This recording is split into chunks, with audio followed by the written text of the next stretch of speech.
근데 한번 어떤 내용이 한번 먼저 이거를 처음에 그러면 어떻게 시작했길래 이런 얘기가 나오는지 한번 이 내용을 봐가지고 한번 보고 난 다음에 얘기를 나누도록 하겠습니다. 지금 간단히 한번 보겠습니다.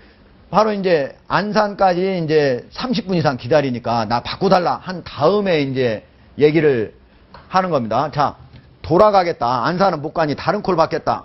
이렇게 우리가 봉이냐 이렇게 얘기를 했어요. 그죠? 그러니까 김현 의원이 명함을 건네면서 야, 나 국회의원이다. 다른 콜 부르게 명함 달라.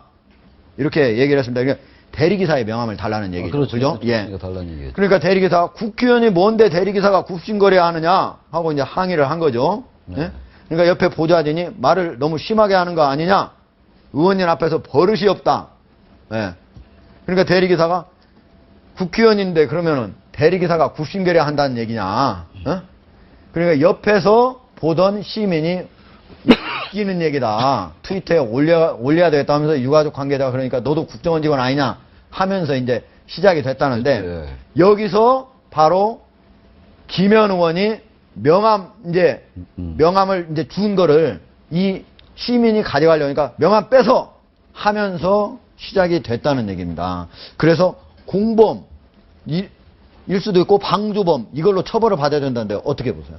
그거야 뭐 법에서 판단해서 알아서 하겠죠. 공범이든 뭐 방조범이든 뭐든 간에. 예. 저는 이 문제를 가지고 왜 이렇게 방송에서 뭐 이렇게 요란하게 계속 몇 날 며칠을 얘기하는지 알 수가 없어요. 대한민국에 우리 지금 논의하고 토론하고 해야 될 일이 산적해 있지 않습니까?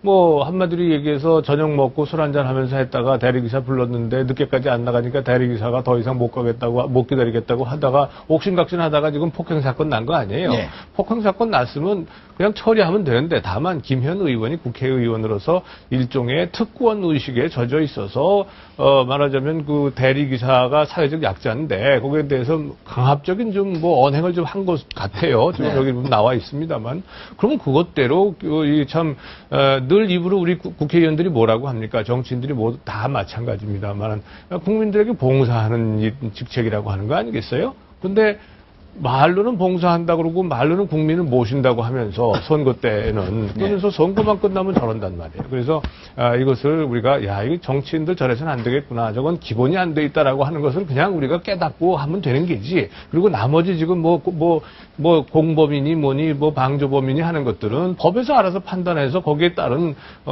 이 형량이라든가 판단을 해서 그냥 처리를 하면 되는 것이지. 이걸 무슨 이 나라의 큰 것처럼 온 방송에서 다 떠들고 있어요.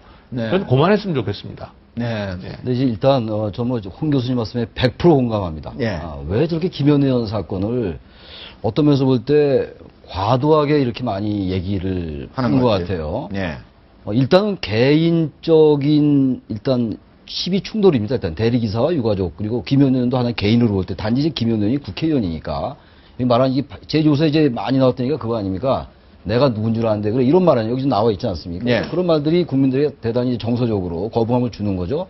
여기 너도 국정원 직원이냐 뭐 이런 얘기들인데 아무튼 그런 말씀을 제가 우리 홍 교수님 말씀에 가름을 하고 굳이 얘기가 나왔으니까 얘기인데 현재 지금 이 고소를 해가지고 고발을 해가지고 피의자 신분이에요 지금 김현 의원이 예. 참고인 신분이 아닙니다.